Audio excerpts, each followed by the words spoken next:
and roll, Chicago.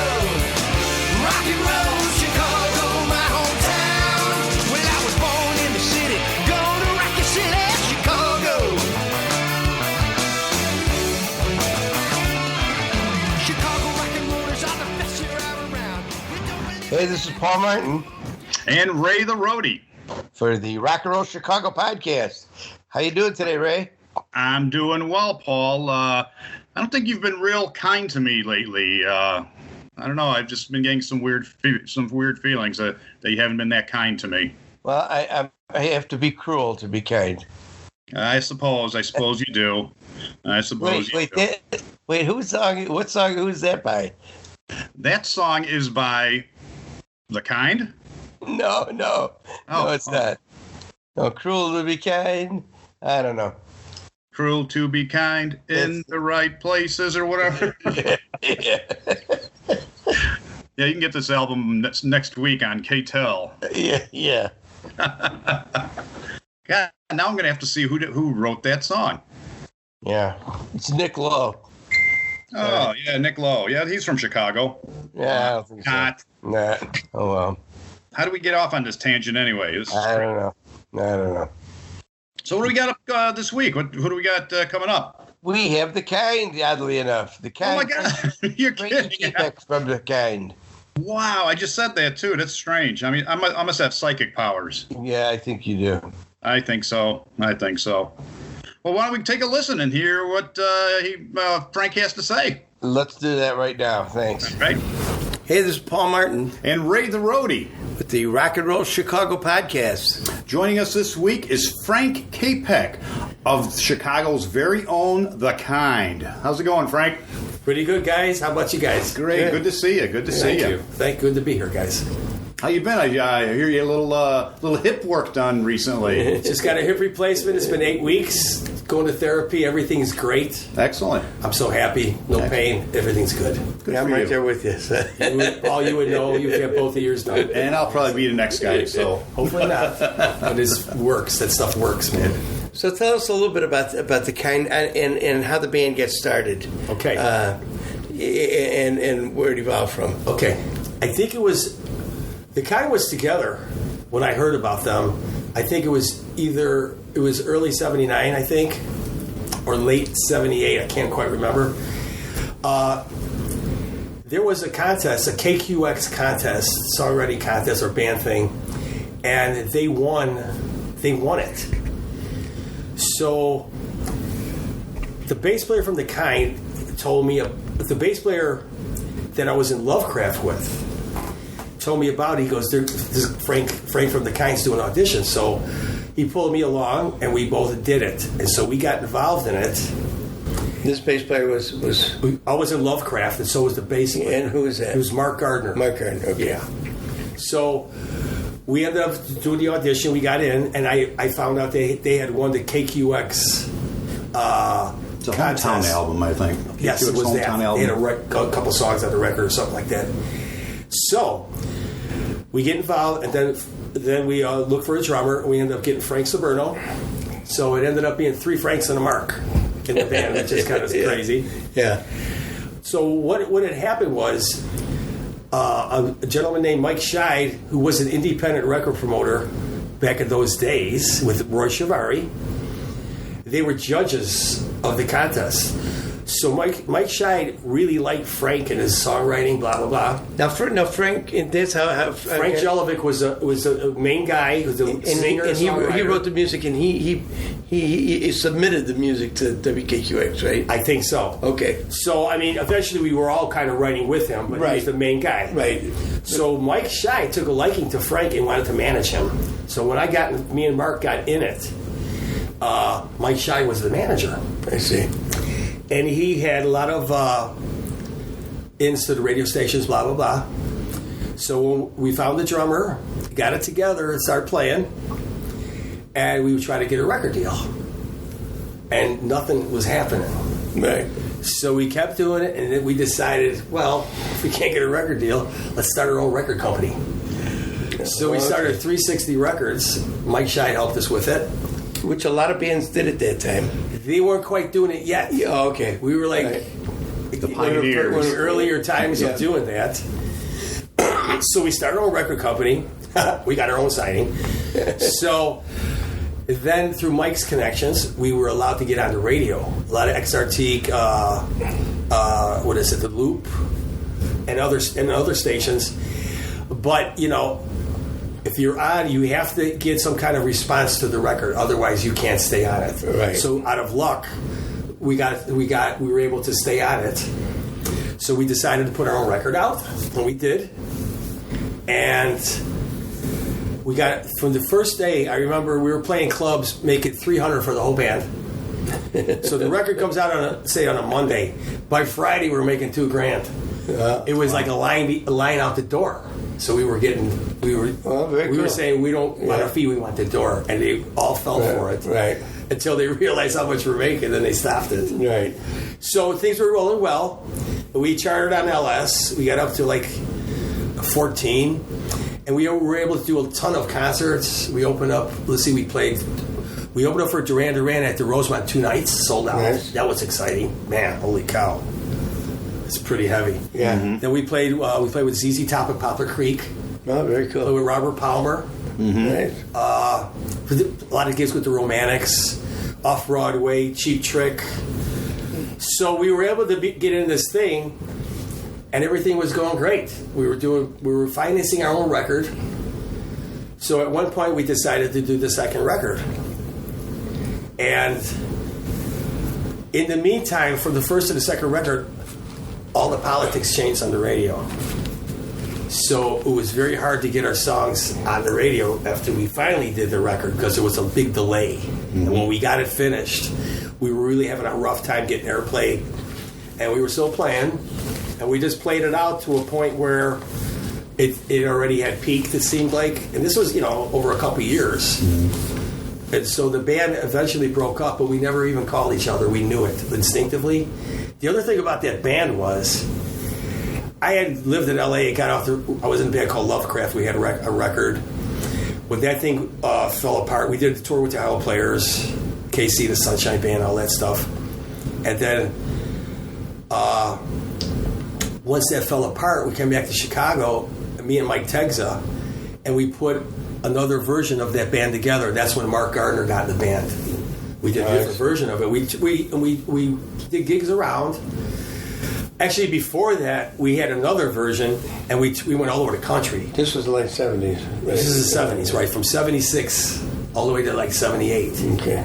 Because we got the record deal in 75. I lived in L.A. for a year until 76. So when that version of the band broke up, that's when we got the guys from Chicago, and we got Mark Gardner, and we gave it a run for a few months, 6 months, whatever it was, and that thing folded. And that's when Mark had found out about Frank Jellick from The Kind looking for musicians. Right. So that's how the thing came together. And I have to say, I never been in a band with a bunch of easygoing guys in my life. I was like whacked out from all these years on the road. Like you could say that black shirt, you couldn't go, that's black shirt. I would go, I don't trust you, man. It might not be. That's how whacked I was. I was like, so these guys were so common sense people, easygoing. So The Kind was a pleasure to be with. Mm-hmm. Those guys, we never got in an argument. Right. And all the years we played, it brought me back down to planet Earth. Right. It was so cool for me, personally. And we got to play all these gigs. I trust, of all the people in the business, now Mike Scheid, who was our manager, he went to Sony. He was their top exec. He had the whole Midwest. So he got East Coast, West Coast, and the Midwest. And Mike Scheid gets your record on the radio for years. He worked Capitol, worked for Warner Brothers. He's got the Midwest down. So he ended up going to Sony. He was their main guy for the whole Midwest. And he retired last year only to be rehired because they were paying too much money. So he's still got Bieber. He's got Springsteen. He's got the Stones. Wow. He's got Nelly Furtado. And, of course, he's got to get his daughter Bieber tickets or he's dead. But I've never met a guy trusted in the business except him. I mean, the guy, I love the guy. To this day, he was so good to the band, The Kind. So and, he really gave us a shot. Mm-hmm. But you had to have credibility right. to get people that liked it So we would cross our fingers and it worked. So it helped when we had all our friends calling in. Did you just perform around the Midwest, or did you guys go national? I thought you went national. We never went national, believe it or not, but we did. We played the college circuit out of state. Okay. So we did tons of colleges. Right. It was a great time, man. And we did a lot of concerts, man. We played with just a ton of bands from that era. I'm kind of remember all of them. We played with Ian Hunter, the Romantics a ton of times. We did Survivor gigs. We did gigs with the Go-Go's, Loverboy. Yeah. Mm-hmm. You know, so a lot of gigs, man. Now, Never went national. How long did the kind last then? So let's see. We started in 79, and it probably took a year plus to get any kind of record. So it was somewhere in 80, close to 81, put out the record. Then the next year we put out the first one, the kind. The kind. Yeah. They both said the kind. One was blue, one was red. Well, the other one was called Pain and Pleasure. Oh, Pain and Pleasure, right. The second album, right? Shell Shock, man. Shell Shock and all that coffee. So, yeah. So I think it was 80, close to 81, the first record, and then it was late 82, the second one. And we played it out probably till 84, possibly even a little later. I could be wrong with the dates. It could be 81 we started with the record, and then late 82, 83 with the second record. And I know by 85 we just slowly disbanded. Yeah. But we never had an argument. The guys were cool. The most easygoing band I've ever been with. Mm-hmm. You know? Yeah, I remember you guys coming out to a noodle show at PG Flaherty's. Okay. And getting up and doing a song with us or something. So we didn't start until 84. Okay. April of 84. So we're still around. Yeah, we made it to 85. 85, yeah. It might have been early 85 or somewhere late 84 or something like that. So I could be off on the first record. It's like, I never thought about it too much. But it was a great time. And I was able to play with these bigger bands. It was such a rush, man. Sure. I always got in that, And I tell you this. You've seen that thing where Elvis Presley gets off a big show and they go, Elvis has left the building. Yeah. And I'm walking on the stage. I'll tell you a story about the Rosemont with Duran Duran. I'm going, we played a couple big stages. So it doesn't feel like my friend, like you're the other guitar player, you're down the block. I got my monitors fixed finally, but the first few those type of gigs, it was really weird. Oh yeah. So we're walking, they go like this, so it's sold out, So we hear all these people clapping, they're going, let's go. And I'm going, oh my God, I know what Elvis felt like coming up to that stage, man. I mean, it was such a rush, it blew my mind. Yeah. So we're walking up to the stage and people are going nuts. And I'm thinking, I hope they don't think we're Duran Duran. We're the opening band, So as we walk up on stage, my guitar roadie's standing there. And he's a big dude with my guitars. His nose is broken, and he's gushing blood. So this is what happened. Now, here's my theory. I don't want to get too politically incorrect, but I have a good friend of mine that lived in London, and his name is Joe Jammer. Yeah. Mm-hmm. Joe Jammer was worked with Zeppelin. He worked with everybody. Through my friend Joe, I met all these British bands, and I hung out with them, as well as the road crews. And I want to explain something about British road crews. They're rough on Americans. So, we had previously been set up. Everything was cool with everybody. Right before we came on stage, the road manager of Duran Duran decides he's like in a bad mood. So he goes to my guitar guy, who's got both of my guitars. This is 5 minutes before we're walking on. He's going, get your shit out of here right now. And my guy, who's huge, goes, what? He goes, I said, get your effing shit out of here now. Get out. He goes, what do you mean? So he grabs my guitar guy and headbutts him and breaks his nose. No. So, as we go up on stage, he goes like this. We'll get him. So, should I continue? Yeah, sure. You want to hear the rest of the story? Right, Yeah. definitely. I was so ticked off because in other words, he didn't retaliate because for the benefit of the show. Sure. What a trooper. Sure. So, we played the show. Everything went great. And after the show, with the road crew, we went gunning for this guy. So, word must have got out because we busted into their room in the back, and those guys took off. But I was so ticked off that he busted his nose like for nothing. Oh, yeah. And my guy didn't even retaliate. He's a big hockey player, and he could have killed him. But anyways, the moral of the story is beware of these, sometimes these road crews from other countries can be pretty condescending on other musicians. Well, at least back then, anyway. But you know how opening acts are. They're the brunt. You know? That's right. So... everything worked out for the better. Get a couple square feet out in front of the stage, you know. Yeah, so everything worked out fine. I think, so the second night we played, this is interesting for me. I'm not really a singer, but I sang one song in the set. So in the second night, I remember it's like, oh my God, it's another Rush, you know, you always say, just, look over their heads, you know, right. Deal. Mm-hmm. So I have to sing a song, and as I went to sing the song, I hit the mic, and it like this explosion. I saw a blue flash. It numbed my face. So to this, you got shocked? I got shocked so bad. I ended up doing it. Did it knock you down? What? Did it knock you down? It didn't knock me down, but my head was numb. My whole face.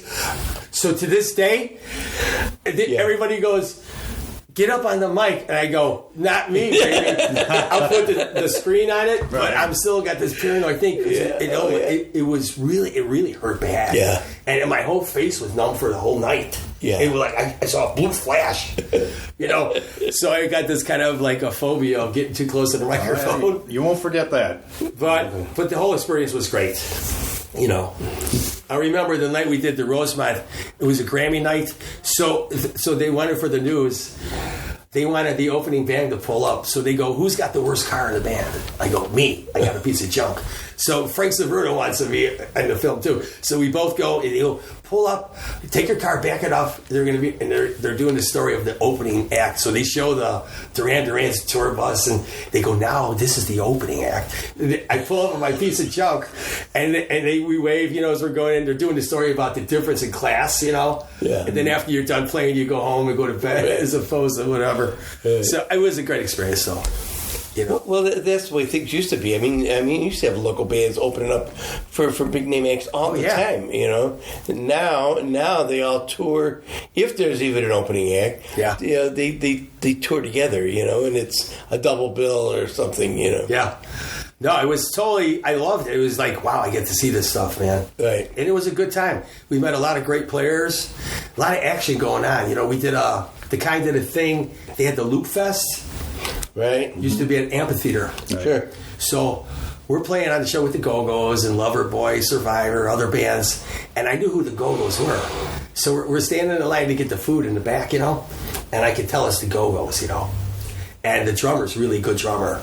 So the drummer's in back of me, and she goes, do you know who's playing here today? And I go, well, Loverboy's playing, And I go, and you know what? There's a girl band called the Go-Go's playing. She's in the Go. I know it's her though, and she goes, "Are they any good?" I go, "They're good, but the drummer's really good." And she went like this, But they were cool. I mean, it was like, so you had a lot of those fests going on and things like that. Right. Played Poplar Creek with ZZ Top. Talk about cool guys. ZZ Tops are awesome. Really? Now you want to hear that story? Sure. So we're playing at Poplar Creek, and now I have a few big dates. We did Duran. So you got a few under your belt, right? Right. Now I'm ready for Poplar Creek. Finally, I'm ready to kick it. I'm in the back warming up. I'm feeling good. ZZ Top people are beautiful. Yeah. So it's time to go. And I even got the one guitar with me that's already tuned, So we're walking up to the stage, and I think it was Lynn Bramer, or he was the XRT, starting to announce it. And as we're walking onto the stage, this is going to blow your mind. The union guys come going, start waving their hands. We're not ready yet. So the union guys were on a break. They screwed up the times. We're supposed. Listen to this. Listen, you got to hear this story. We're going to play this big show, and I'm ready to do this thing. They say, no, they go, we don't have the stuff. So we tell the XRT DJ, Lynn Bramer, go, just keep talking. So each one of us guys ran to the side of the stage of the truck, opened up the case, grabbed one guitar, helped set up the amps. This is us guys in the band. Set up the amps, no pedal board, no tuning, nothing. Right. And plug it straight in, and they go. And I go like this, I'm going to die. Yeah. And it's like, I don't even have my pedal board where it's just straight, and we're tuning by ear.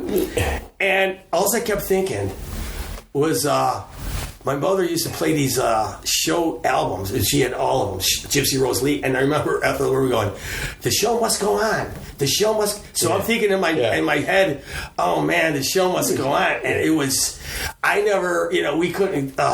Were you attitude? We were on it too, and I'm trying to smile through the thing. I can't even have my sounds, and it's packed. And I'm like, what the hell happened? So we did it. I remember afterwards, everybody took off. I walked around the audience like in a daze. Like, man, it's the worst. Yeah. But what are you going to do? Yeah. We smiled and shrugged it off. So the union guys messed the whole thing up. Right, well. It was strange, man. They've been known to do that. It was like, man. Yeah. Oh, yeah. But, can't have it all. God doesn't bless with both hands. That's right. So... But nonetheless, quite the experience. And ZZ Top guys are awesome people, man. So you guys, from the inception of when you joined the kind, you guys all stayed together through the whole... Stayed together. Us four. Okay.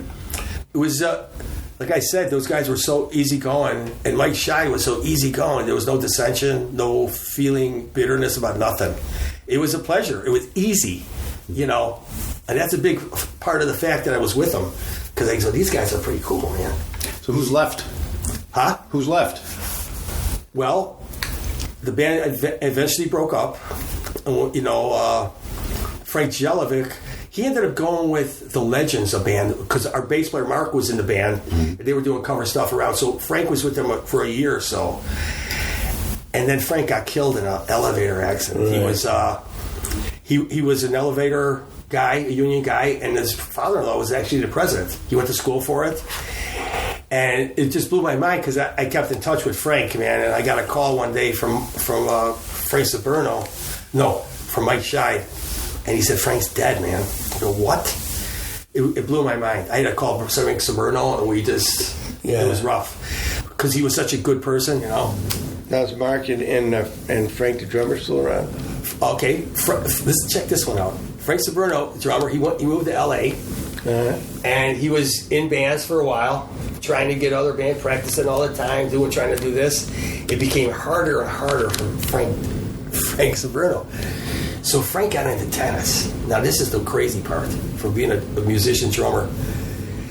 He decides he's going to get deep into it.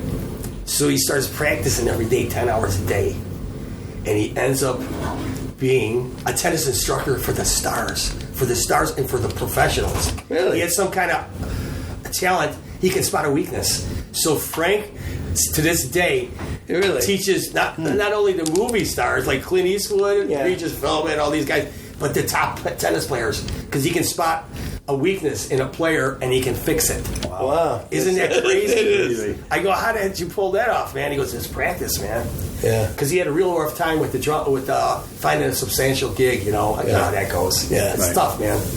And Mark Gardner, he was always part owner of Naperville Music, and he still is. Oh, okay. So he still runs Naperville Music, and he was doing the band The Legends for years, and then that folded. Mm-hmm. But check this out. So Mark Gardner's son, one day we were playing with the Moes nowadays. Right. And he brings his son, and his son's like 10 years old. And he goes, my son wants to get up and play and sing Roadhouse Blues. And I go, can he play? And he goes, Frank, yeah. So we let him, it was at Sherwood concert. We let him to get up, and I go, are you in tune? He goes, I'm in tune. And he plugged in and played and sang. He was great. So I gave him lessons. A couple lessons. So now let's fast forward. He was a little kid, 12 years old, a little short, heavy-set kid. Now, by the time he's now 17, 18, he's tall and thin. He's a great songwriter. He just got signed to Warner's. Really? Wow. And That's great. I heard one of his songs in Blue Bloods. So, Mark, the bass player from The Kind, his son, is on his way. Cool. That's cool. And his name is Dylan Gardner. Isn't that crazy? Oh, you know what? Somebody told me That's his about son. it. Somebody just told me about it. I want to say it was Stormy. Remember Stormy? Yeah. Robert Steves was telling me about him. The kid was. Bet you I got his name in here somewhere. Yeah, it just, God bless him. I hope he does it, And we got together with him. Dylan Gardner, That's right him. there. So, a few months back, we got a call. He was playing in town, somewhere downtown, I don't know where, Naperville or something. And he wanted us to play Total Insanity. So me and Mark Gardner, along with his son and his band, and his other son plays drums, we performed Total Insanity at this event with Dylan Gardner singing it and playing. Total Insanity, which is One of the kind. single. Well, it was a single, right? Yeah. One of the singles. Yeah. And I had to go back and listen to it and learn it because I couldn't remember how to play it. Yeah. And it was a gas. Oh, that's cool. The youth of these guys, man, they're really pumped up. It was fun. Yeah. So we had a good time. And Mike Scheid came, of course. Yeah. And he's trying to do some things for help, try to help him out. So tell me about and now. You said you did some writing, right? With the gang. Now, what about Love by You, which was your hot So song here's off the thing. first Frank album? I have to admit, Frank was the best writer of the band. But we're all trying to get things in. And I said, on my days off, I'll sit in front of TV and I got my boogie box. Right. And if I get something I think is cool, I tape it. Right. So I was watching a Sugar Ray Leonard fight. And I was, Saturday afternoon, I'm just dillying around. And I came up with some idea. So I taped it. And I made up words on the spot, Just, so, forgot about it. So we go to a kind rehearsal. And I brought the tape. And so after the rehearsal, Mark goes, "Can I borrow the tape?" I go, "Take the tape." So Mark gets home with the tape. He puts it on the wrong side. And it's all my little things. So he heard that something I came up with. And it was Love by You. I had all the music. I just mumbled the words and had the melody. And he filled in the hole with the words. He put it on a 4-track, put a drum beat to it. So he comes back to practice. And he puts this thing on. And I go, "What's that?" He goes, "That's your song." I go, "What are you talking about?"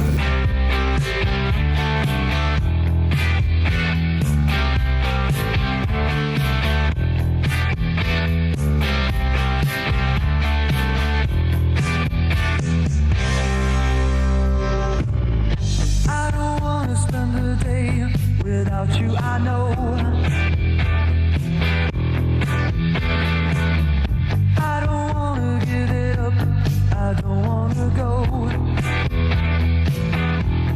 It's not very hard. It's not very hard. Love by you.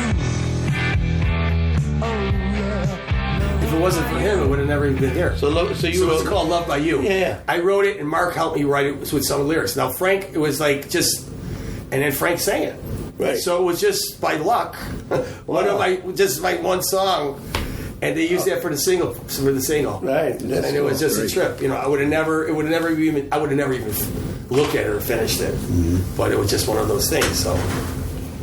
And Off Pain and Pleasure was I've Got You? That was a combination of the band. I think Mark, that was one of Mark's songs.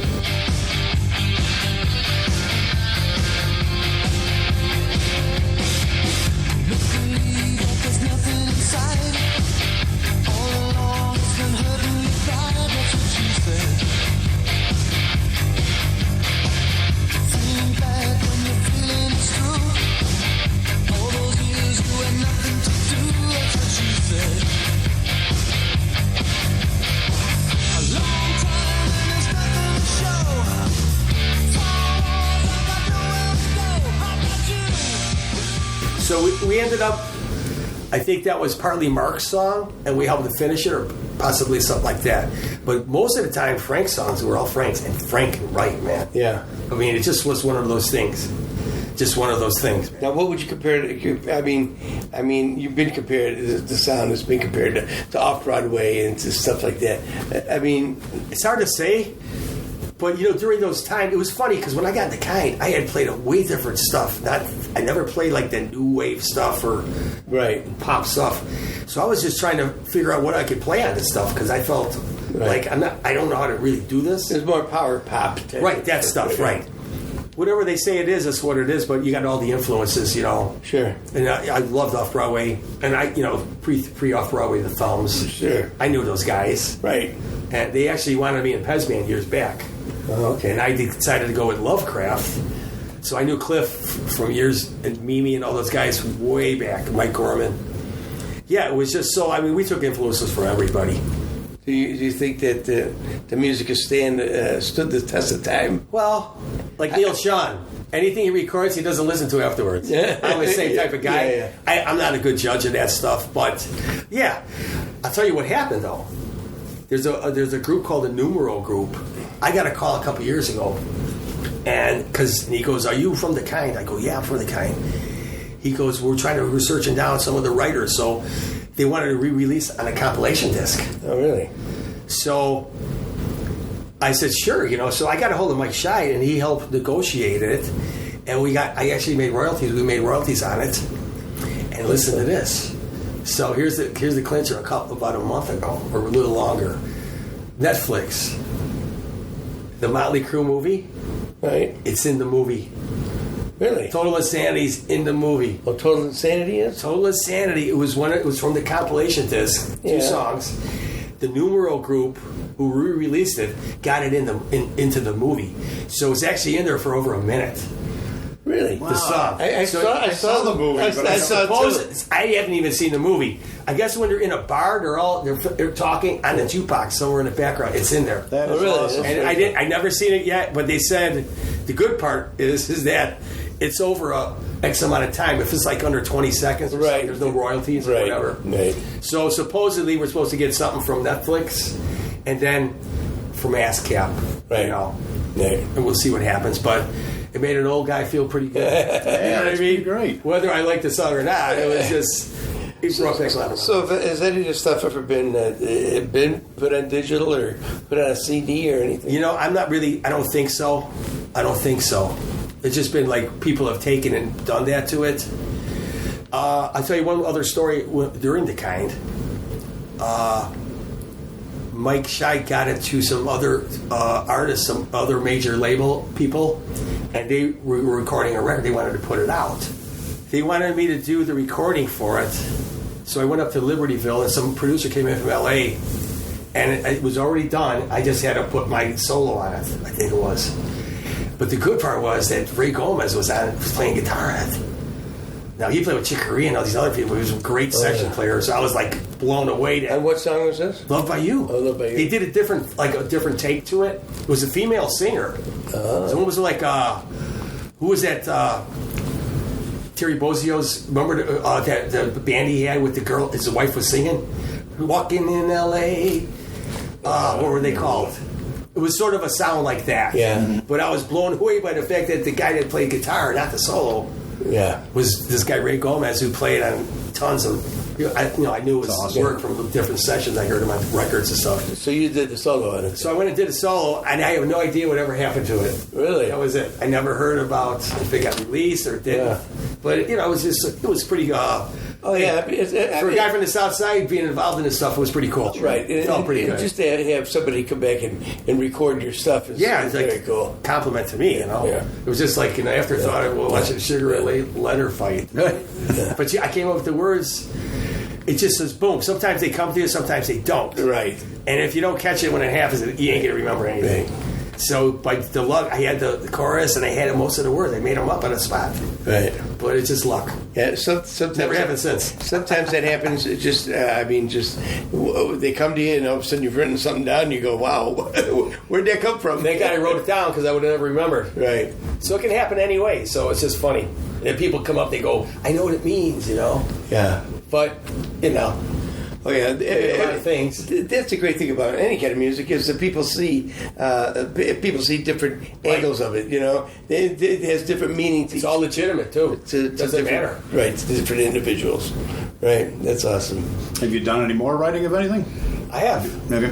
I actually, strangely to say, my little nephew became a musician, singer-songwriter. He was in college and stuff, and he got out, and he was back in Chicago, And he called me up, and he was. I said, "Oh, you're in Chicago. He's trying to put a band together." I said, "I'll help you put a band together." So he goes, "What about you, man?" I go, "You want to be in a band with your old uncle? Are you sure about that?" So, anyways, he said, "Sure." So we put the thing together. It was called Cry Uncle, and my nephew Ian Crockett was a guitar player, vocalist, songwriter, and he's actually got a song in one of Will Smith's movies, 7 Pounds, because his older brother is the producer. I have only two people in my family besides me are in entertainment. My oldest nephew is a big Hollywood producer. Really? And his brother, Ian, is a guitar, songwriter. So we wrote songs together, made our own CD, and that thing, it never took off or nothing, but it was fortunate that, we played some stuff, and I wrote some stuff with him. And yeah, I still write. So tell me about the Lonesome City Kings. Okay. Kevin Lee. Yeah. Was come from Champaign Urbana, but he's been around a lot of bands, different bands. Kevin Lee and Heartbeats. Correct. Joey Setner from Holland and these other bands. He was in Joey. He's got the blonde hair. Yeah. And Brad was the drummer. So one day, I get Kevin's brother gets a hold of me. I knew Kevin and his brother Kyle, and he goes, my brother's putting a band together. They're out in L.A. They're coming back to the city, and they want you to play guitar. So I did. I said, sure. So they all came back from L.A. Kevin was out there with Joey Setner. Brad was not there. And they came back, gave me a call. We started rehearsing. We got Brad to play drums. We got Pete Spira, great keyboard player, man, to play keys. So we ended up writing with Kevin, but it ended up being like this. Kevin wasn't jiving with what he does, so we let Kevin write the songs. We split the publishing. We had our own publishing company, which is totally fair in business. Right. And put the thing together, tried various musicians out, got it together, and got a record deal.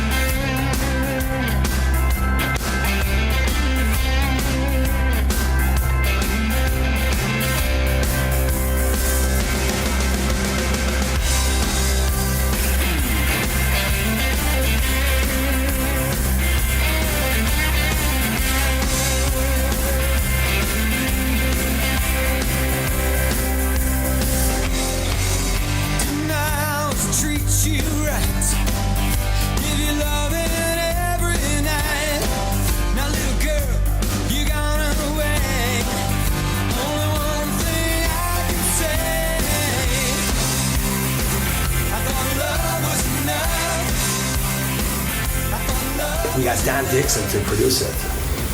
Don Dixon did R.E.M., Smithereens. Okay. Critics love him. So he comes to check the band out. And we're a mainstream Midwest rock band. And the producer's got a red sock and a green sock. And I'm going, we're not that type of band. I hope he doesn't try to change us. So, because critics love this guy, he's quirky, but we're not that type. So I'm hip to the fact. You're more straightforward, right? What? You're more straightforward. Right. So if you're taking the gig, bro, don't be trying to switch us and change things. So we signed with them, and I'm going, oh boy. Great artists, everything, right. But I'm just wondering, oh boy. So we end up going down to North Carolina to record. We got a budget and everything, and also ends up Frankie Sullivan got us our manager, John Barrick, REO's manager and Survivors. Okay. And through Frankie, he was our manager. Right. No contracts, handshake, beautiful person. So we ended up going down to Georgia to record. Here's what Frankie Sullivan goes. All right, you guys, don't come back with a country western record. So we come back. Things went somewhere in the middle of it went sour. The vibes were weird. In other words, let's put it this way. He goes, well, let's get drum sounds. So, he's going snare drum sounds. So we come in the studio, listen, and he goes, what do you think? And I look at Kevin and I go, I don't like the sound, And he goes, isn't it kind of thin? And that was it. He goes, tell these guys I'll be out there when they want to make a record. And it became this thing. So we come back and to Frankie, and he goes, you guys made a country western record. So 120,000 into it. Yeah. So now we got to fix it. So Frankie, God bless his soul, he got Frank Filippetti from New York. Right. Great. What can I tell you? Another Frank. Yeah. It's Frank. So Frank Filippetti, we went up to Royal Recorders and did another X amount of weeks to salvage this thing. We did 5 songs from scratch. The rest we remix and stuff. Right. And put it out. And now we got tours. So we toured with REO like 5 times, man. Oh, really? And they were awesome. Yeah. They got duct tape, like this line. It's the perimeter, like. So we get up, they go, okay, all you band guys. It's the road manager from REO. All you band guys, you see this line here? I said, did you see that line? See that tape? It's the line of death. It's the effing line of death. You step 1 foot over that line, and you are out of here. And he looks at us and winks. We can go anywhere. But you got to dig that. Yeah. That's cool. They were so cool with us, man. But the good part is Frankie Sullivan, through Frankie, he had negotiated help us negotiate a publishing advance, which is you don't have to give back. So we split it. So I was able to make that like $10,000 and put down payment on the house. Oh, that's very cool. So I got the house out of the deal. Yeah. It is a down payment. Yeah. And it was a good experience too. We did some big shows, man. Oh, yeah. It was another one. REO guys are great. Easy going guys. So now... They have a big tour bus, and we're in our own cars. Driving around in your car. We're following to the next gig, you know, doubling up and everything. But it was well worth it. It was a lot of fun. So now you're playing with the Moes. 5 guys named Mo. Yeah. How long have you been with the Moes? It's been a while. Yeah, it is. So like 13 years. Yeah, I was going to say, it's been over 10, I suppose. Yeah, at least, you know. They work all the time. Man. We did that gig together. Remember we did those last couple of things you played with that Southside Legends of Rock thing. Right. That's very with cool. The Doodles, the Moes, and M&R Rush. Right. Which you doubled up, you son of a gun. Yeah, I double dipping that thing. Hey, man. Good for Paul. Now you're back. Now you're back playing, right? I'm back playing. All right, because I know you missed a few. Right. I've been back a few weeks. Okay, cool. And I have no pain. I'm really feeling good, man. Good. You guys got a little triple play coming up in Bolingbrook, Correct. too, with Cadillac Groove and Tynan, is it? And that's at what do you call Like it? we were strung out. Strung out. Tailgaters? The Tailgaters. Yeah. So that's August 9th. Yeah. That should be fun. It should be a good one. Well, I want to tell everybody that they can still find some kind of music, the kind on YouTube. I know that. Sure. And what about Lonesome City Kings? Can we find some of that? I went on YouTube, punched something in, and it came up. Some stuff came up. So there you go. You can find it. Yeah, I don't think as far as the kind goes, nothing was. Different people wanted to put it out in digital, but it never really was. Except people do it themselves, you know. So there was never re-release or anything like that. But you're not on Facebook, or you are on Facebook? I'm not, believe it or not. Oh, okay. I don't know why. Maybe soon. Maybe soon, man. Coming soon. Yes. Yeah. Well, thanks a lot, Frank. It was great talking to you. Yeah, it was fun. A lot Good of seeing fun. you guys again. We've crossed paths many times. Oh, yes. Yes, we do. At these gigs. Yes, we do. Yes, we And do. like I say, whatever stays, you know, we don't talk. I think I got to shut this down now. So nobody gets hurt, you know. That's Yeah. Always a pleasure. You guys Names are have been changed to protect the innocent. correct. And we are innocent. So proven guilty. That's it. All right. Thanks a lot. Thanks, You're man. welcome. But Frankie loves to tell a story, doesn't he? He sure does, man. He sure had a great time back in the day with those guys. Yes, he did. Yes, he did. He sounds like you're a fun band and all easy to get along with too. That's a great part. He said that when they were together, everything just gelled. Everything was wonderful. You don't find that, especially nowadays in groups. No, you sure don't. No. No, it's like a marriage, I guess. You know, Oh, for sure. that's what they say anyway. Yeah, it's a give and take. I don't know who they are, but they say that. They do. They have all said that, and we believe them. That's right. So we got All anything going on for next week? As a matter of fact, we do. We have We have Hartsfield coming up. Oh, Hartsfield, yeah. Dr. Scott Bodshire and a couple of the guys from Hartsfield coming up next week. So be sure to stay tuned for that. And meantime, be sure and share and and listen and be sure and tell all your friends about the Rock and Roll Chicago podcast. Most definitely, you got to do that. And hey, you know what? If you stop out at Pierogi Fest this coming weekend, you might see Grandma there. Okay. Oh, good. All righty. I hope so. Yeah. I hope she's bringing her pierogies. I'm sure she will. Those pickled herring are wonderful. Yes. All right. All righty. We'll talk to all you guys next week. Thanks for listening. Thank you. Rock and roll, Chicago, my home.